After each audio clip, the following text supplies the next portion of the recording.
Well, thank you, Kathy, for that overly generous introduction. I will always cherish my time in the Congress of the United States, like the man after whom this foundation is named. But I have to tell you, I couldn't be more proud of the job that Kathy McMorris Rodgers is doing, steering the House Republican Conference. Would everyone join me in showing our appreciation for a great American leader, Congresswoman Kathy McMorris Rodgers?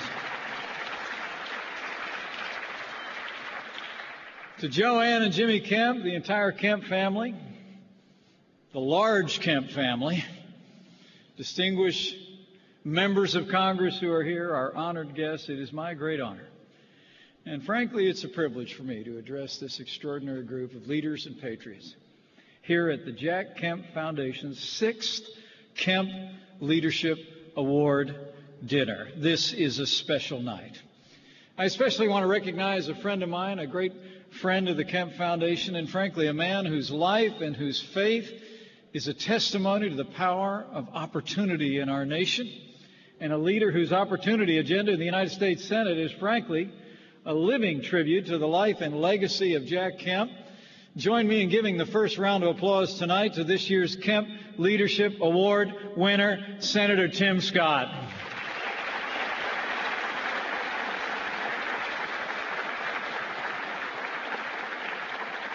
Thank you all for being here. And to all of you, I bring greetings tonight from a friend of mine. I told him I was headed this way, and he was excited to hear about it. A leader with boundless energy and optimism, not unlike the mold of the man we remember tonight. I bring greetings tonight from the 45th President of the United States of America, President Donald Trump.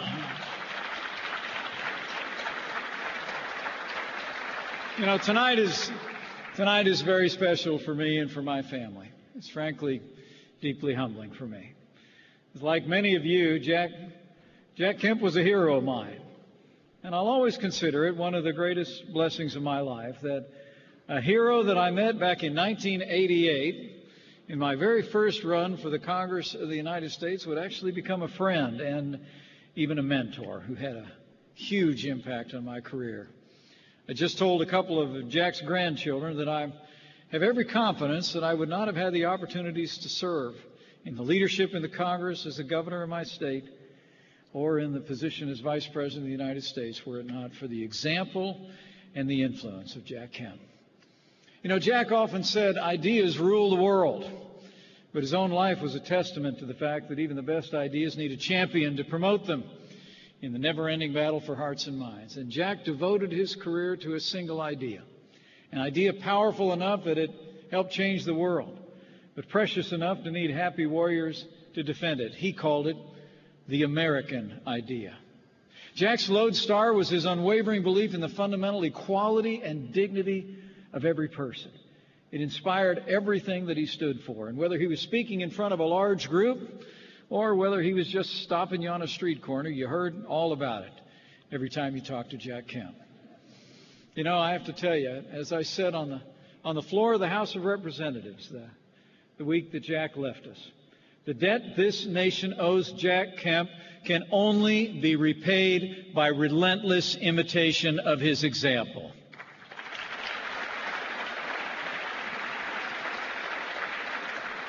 And that's why I really am grateful that Jimmy and the entire Kemp family have grown this foundation into what it is today, and that all of you, through your generosity, are supporting its work. The Jack Kemp Foundation exists to preserve his legacy, of course, but also to develop the next generation of what we like to call Jack Kemp Republicans. And I'd like to say you're doing a pretty good job. You know, Jack Kemp was a man, for those of you in the room that knew him, of boundless energy, boundless optimism, and boundless enthusiasm. I remember Jack told me one time that his mom told him nobody ever accomplished anything in this world without enthusiasm. And Jack had it in abundance. And he also had a boundless faith in the spirit of the American people. So let me think about that. Boundless energy, boundless optimism, boundless faith in the American people. Remind you of anybody? It sure does me. My friends, I'm here to tell you tonight that's exactly the kind of Republican we have in the White House today. And serving beside him every day, I want to assure you, President Donald Trump is fully committed to advance the timeless values of the American idea that Jack Kemp championed every day of his life. You know, like Jack Kemp, President Trump, first and foremost, knows that security is the foundation of our prosperity. And since the very first day of our administration, President Trump has taken decisive action to restore the credibility of American power. President Trump, with the strong support of leaders like those gathered here tonight, has already signed the largest increase in defense spending in nearly 10 years, and before this year is out, we'll pass one of the largest investments in our national defense since the days of Ronald Reagan. And tonight I'll make you a promise. Under President Trump's leadership, with the strong support of this Congress, we're going to rebuild our military, we're going to restore the arsenal of democracy, and we will once again give our soldiers, sailors, airmen, Marines, and Coast Guard the resources and training they need to accomplish their mission and come home safe. And with that renewed American strength, President Trump is achieving real results on the international stage. Under President Trump's leadership, our NATO allies are paying more of their fair share toward our common defense than ever before. ISIS is on the run. We've put Iran on notice. North Korea is isolated like never before. And with an issue that Jack cared deeply about all of his life.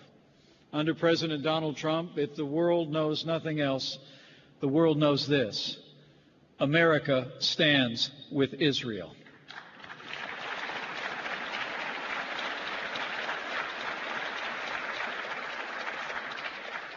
During his time in Congress, there was really no greater friend to Israel in the Republican ranks than Jack Kemp. Over 30 years ago, Jack said, well, that Israel was not only our ally, but our friend. And throughout his career, Jack Kemp worked tirelessly to strengthen the bond between our two nations. And today, President Donald Trump strengthened that bond even further. Today, our president took a truly historic step when the President of the United States recognized Jerusalem as the capital of the Jewish state of Israel.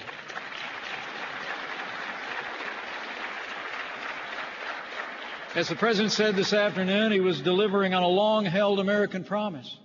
It's in the best interest of the United States. But more than 2 decades ago, actually, Congress had passed a law that required the President to move our embassy to Jerusalem and recognize that city as the capital of Israel. But successive administrations failed to do so, even when it meant breaking a promise that they'd made to the American people. In recognizing Jerusalem as the capital of Israel, President Trump also announced plans to move the American embassy from Tel Aviv to Jerusalem.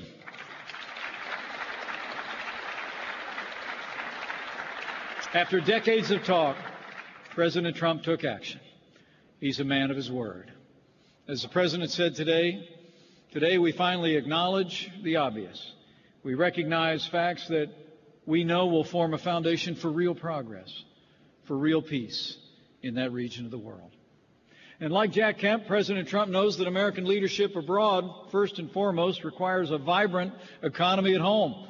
And since the outset of our administration, we've been working tirelessly to reignite American growth by putting into practice all the principles that Jack was such a matchless champion of.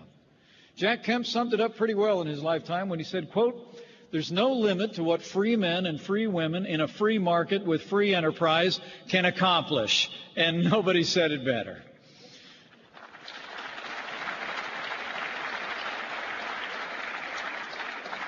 Frankly, it's that philosophy is why that since day one of our administration, President Trump has been rolling back the heavy hand of government at a record pace. The President has signed more laws to cut federal red tape than any president in American history. We've unleashed American energy, and we've taken a strong stand for the rule of law by appointing strict constructionists to our federal courts at every level, like the newest justice to the Supreme Court, Justice Neil Gorsuch. And the American economy is already responding to the actions of our president and his agenda. Optimism is sweeping across America for consumers and job creators alike. Businesses large and small have created nearly 1.5 million new jobs since January of this year alone. And the stock market is setting new records nearly every day. And in less than a year, it's created more than $5.5 trillion in new wealth, growing the pensions, the 401ks, the retirements, and savings accounts of millions of Americans. And after more than 8 years of less than 2% average growth, today, the American economy is already growing faster than 3%, and we're just getting started.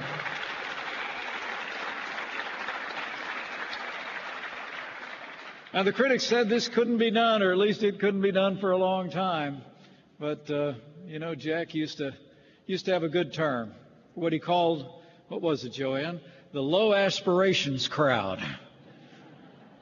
I got to tell you, like Jack, President Trump rejects the cynical view of 2% growth being the new normal in America. That's why the president's fought tirelessly to revive the American economy. And it's his faith, like Jack's, in the boundless spirit and ingenuity of the American people that's already being proven right again. Right now, America has real momentum. But in order to turn this momentum into sustained economic growth, there's one more important thing that we need to get done before the end of this year. Now, Jack Kemp said in his time, quote, "The single biggest step we could take to revive American growth would be to completely overhaul the tax code to make it fairer, flatter, and simpler, and President Donald Trump and I couldn't agree more."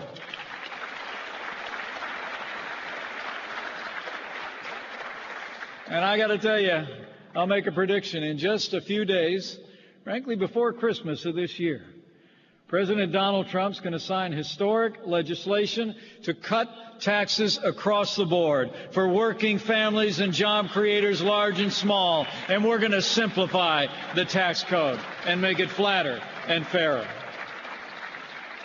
Last week, we took a crucial step toward this goal.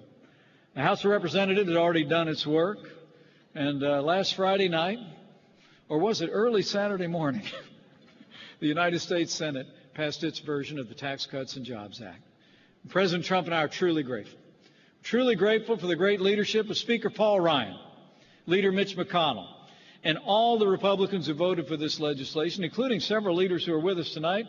I mentioned Senator Tim Scott, but Senator James Lankford and Congresswoman Kathy McMorris Rodgers and Ron Estes and Keith Rothfuss. Give them all a round of applause. They're out there fighting for a growing American economy. As President Trump said, these tax cuts represent, in his words, a once-in-a-lifetime opportunity to reclaim America's great destiny. And as the President added, to put our economy on a path of sustained economic prosperity and job creation. And we're going to seize this moment.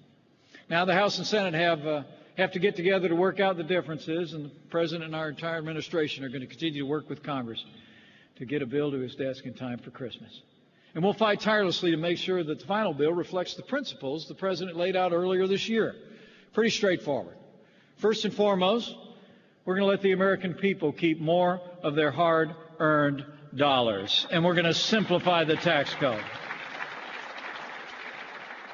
Secondly, there's an old saying, Jack might have approved of this joke, that the Internal Revenue Code is 10 times the length of the Bible with none of the good news. So we're going to take some of Jack's advice as well, and we're going to simplify the Internal Revenue Code. We're going to make it flatter, fairer, so that 90% of Americans can file their taxes on a single piece of paper.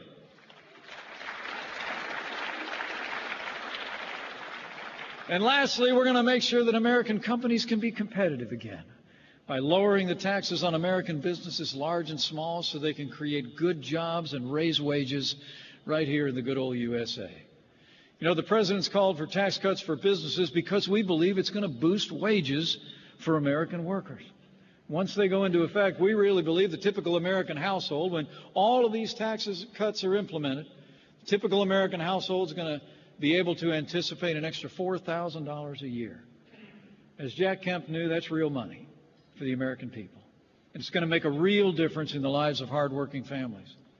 And I know that's true because I've heard it from folks just like those Jack used to represent. I've traveled all across the country over the past year to listen to working families and job creators about how our current tax code is an obstacle to their success. Nearly 2 months ago, Joanne, I actually visited a business in Lancaster, New York, not too far from Jack's old congressional district. I had the opportunity to talk with citizens in Erie County. I simply asked a very straightforward question to them. I said, what would a tax cut mean to you? What would it mean to your family? What would it mean to your business? And without exception, every single person told me that they needed a tax cut, not just to pursue their dreams, but because they wanted to help other people achieve their dreams as well. I heard from a woman who had started her own architectural firm out of her home and now has an office and 5 employees. She told me that she'd use the extra money for a tax cut to give her employees a pay raise, to create new jobs and grow her business even more.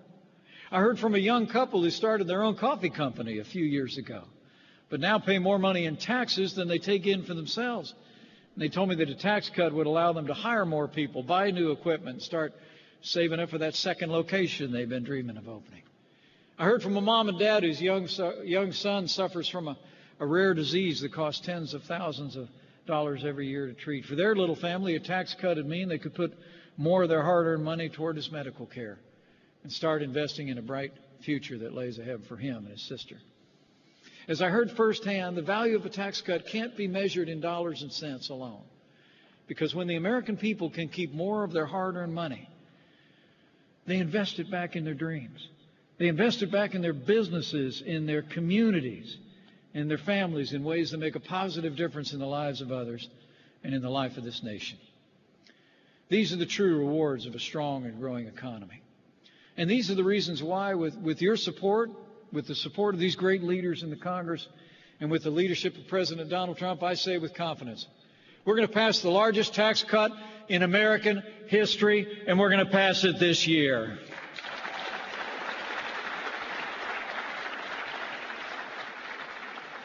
My friends, what Jack Kemp understood was that a tax code is more than just an accounting document. He knew better than most that it's really a statement of the values of our nation. In a certain sense, it's a measure of the character of our people and what our priorities are. You know, one of the things I loved about Jack is he saw every great chapter of our national story as a test and as a triumph of the American idea.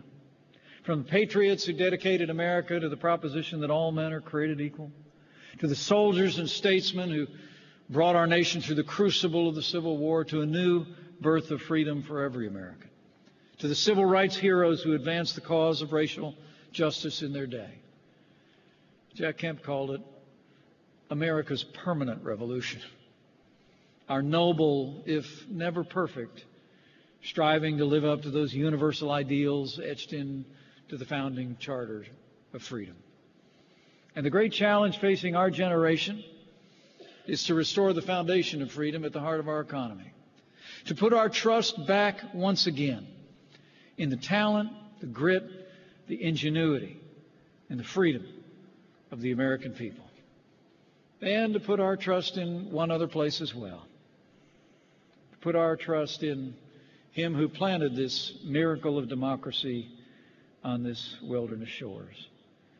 And to know that as we appeal to him, as Americans have throughout our generations, as one nation under God, that the best days for America are yet to come. So I thank you for coming here tonight. I thank you for honoring the great leaders who are with us this evening. I thank you for investing in the memory and the legacy and the ongoing work of Jack Kemp. And with your ongoing support, with these great leaders, with President Donald Trump in the White House, and with God's help, I know we will make America safe again. We will make America prosperous again. And to borrow a phrase, we will make America great again. Thank you very much. God bless you, and God bless the United States of America.